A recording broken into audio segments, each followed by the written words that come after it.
en termes de taille de ville, de qualité d'emplacement, même de climat, et aussi pas très loin de tout ce qui est bassin d'emploi autour de Haïfa. Ils ont relevé le défi de l'Alia. Alia Story, c'est vous, c'est nous. Il est arrivé le 12 mars en plein coronavirus. Il est arrivé en Israël, bien sûr, pour s'y installer, pour faire son alia. Ilan Ilouz est ingénieur en électronique en France et il a décidé de sauter le pas pour mieux s'épanouir, pour vivre une vie plus juive, une vie plus authentique et surtout pour avoir le sentiment d'exister pleinement. On est ravis de l'accueillir. Bonjour Ilan Ilouz. Bonjour Cathy, merci de m'accueillir. Eh bien, de rien, par Zoom, mais pour l'instant c'est comme ça, mais voilà, on aura peut-être l'occasion de se voir en vrai. Mais en tout cas, on est très heureux de vous accueillir, d'autant plus que vous avez fait votre alia, on va dire un petit peu grâce à nous. Ah oui, tout à fait. En fait, c'est suite à une vidéo sur Kalita que j'avais vue il y a à peu près 2 ans, où vous interviewiez Sylvain Zerbib, qui habite sur Carmiel. Et quand j'ai vu cette vidéo, ça collait parfaitement à ce que je recherchais sur une ville. Alors, c'est assez intéressant comme démarche parce que vous êtes bien intégré dans la vie. Vous êtes parisien à la base ? Oui, tout à fait. J'habite le sud parisien. Okay. Je suis plutôt très bien intégré. J'avais un très très bon métier en France. J'étais ingénieur. Je travaillais pour la Direction générale de l'aviation civile. Mais à partir d'un moment, c'est une parce que Paris-Carmiel, c'est pas la même chose quand même. Ah non, c'est sûr. Après, j'habite pas Paris même, j'habite Châtillon. D'accord, ok. C'est une petite ville, alors c'est pas très loin de Paris, mais vous prenez une habitude un petit peu de... Alors, c'est assez intéressant quand même parce que l'émission vous a donné envie de vivre dans cette ville. Pourquoi exactement ? En fait, tout ce qui était décrit correspondait à mes attentes en termes de taille de ville, de qualité d'emplacement, même de climat. Vous avez un climat très tempéré sur Carmiel. Et bien sûr, il fait plus chaud, quand même plus chaud qu'en France.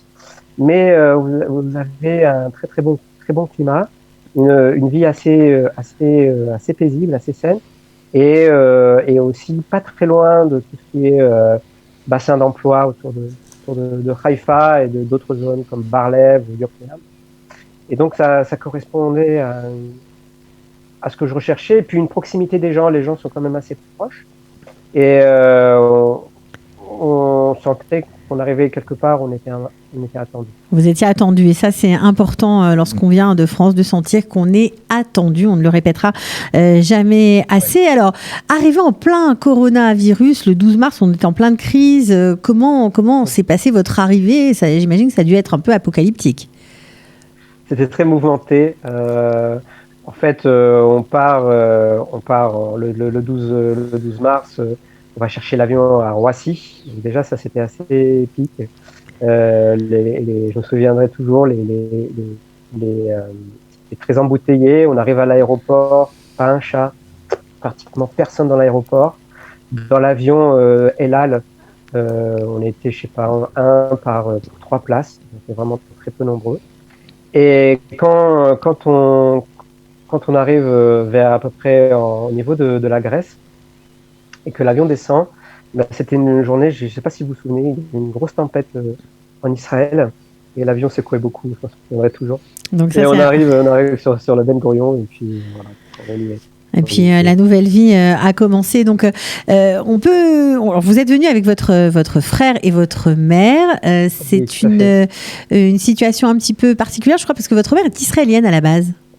Exactement. Ma mère, en fait, elle vient de l'immigration roumaine. Elle est arrivée en 66 en Israël, et elle est restée jusqu'en 1975 et est retournée en France. Je crois même que vous êtes né en Israël. Excusez-moi. Vous êtes né vous-même en Israël. Je suis né à Nahariya, tout à fait. Je suis né à Nahariya. Mais on est parti, on était jeunes. Moi, j'avais 6 mois et mon frère avait 18, 19, 20, à peu près 2 ans. Et donc, on n'a pas vraiment connu le pays.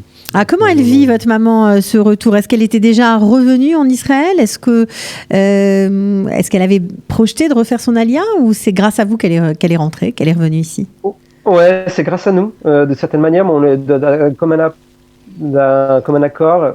On peut dire qu'elle était quand même très motrice aussi sur le projet, indéniablement.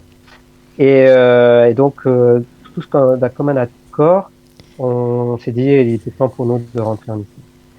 Alors, on parle souvent d'Israël, enfin de moins en moins, mais certains disent oui, c'est compliqué, c'est difficile, c'est pas simple, la langue, etc. Vous avez un tout autre état d'esprit. Est-ce que vous pouvez nous en dire un peu plus?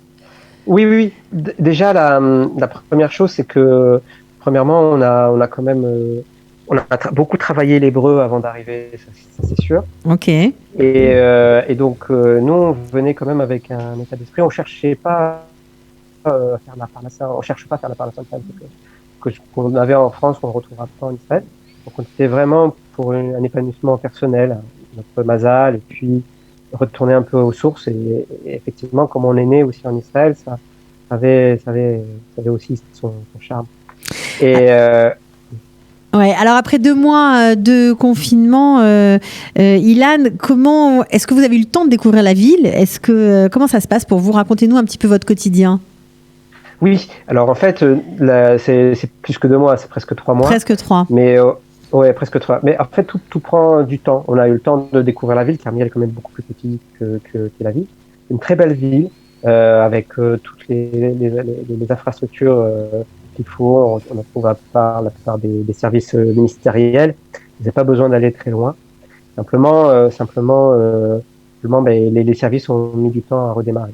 Donc tout se fait très lentement. Est-ce que c'était un bon choix a priori? Excusez-moi? Est-ce que c'était un bon choix pour vous a priori? Je pense que dans un premier temps, c'est un bon choix pour venir s'installer, pour commencer à une nouvelle vie en Israël. C'est un très bon choix. Là où en fait ça risque de se complexifier, c'est peut-être vis-à-vis du travail. Ça, on va voir. Néanmoins, il y a des bassins d'emploi, mais la situation actuellement avec tout ce qui est chômage et ces problématiques-là font que je pense que ça va retarder notre arrivée sur l'emploi israélien. Mmh. Alors, qu'est-ce que vous allez faire maintenant que voilà, le confinement se poursuit, le déconfinement se poursuit? Vous avez un projet, à part aller à l'Ulpan? J'imagine que c'est pour bientôt l'Ulpan? Alors, a priori, si tout va bien, j'espère que ce serait pour le mois de juillet. D'accord. Alors, on a perdu 3 mois, c'est pas simple au niveau pour caler par rapport à un salchita ou ce genre de choses. Mais ensuite, oui, ce qui va venir après, c'est d'abord trouver un emploi, c'est très important. Mmh. Et ensuite, moi j'aimerais commencer à revisiter un peu le pays quand il s'ouvrira, profiter du train pour visiter le pays, voir Jérusalem, voir le centre.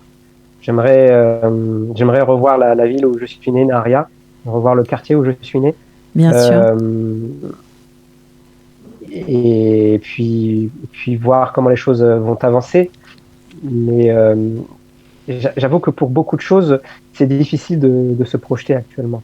Bon, les choses vous arrivent plutôt, c'est propre à Israël, vous avez beaucoup de choses qui vous arrivent dessus, et vous avez des fois du mal à vous projeter. Les choix sont pas toujours ceux auxquels vous pensez immédiatement. C'est ça, c'est-à-dire on fait des choix en fonction des opportunités qui nous arrivent, et parfois on fait des choses auxquelles on n'avait pas pensé, mais c'est bien, vous êtes tout à fait dans le train de l'Alia. En tout cas, on est content que le studio Kalita vous ait aidé à passer le pas. Ça nous fait vraiment très plaisir. Personnellement, ça me fait vraiment très plaisir.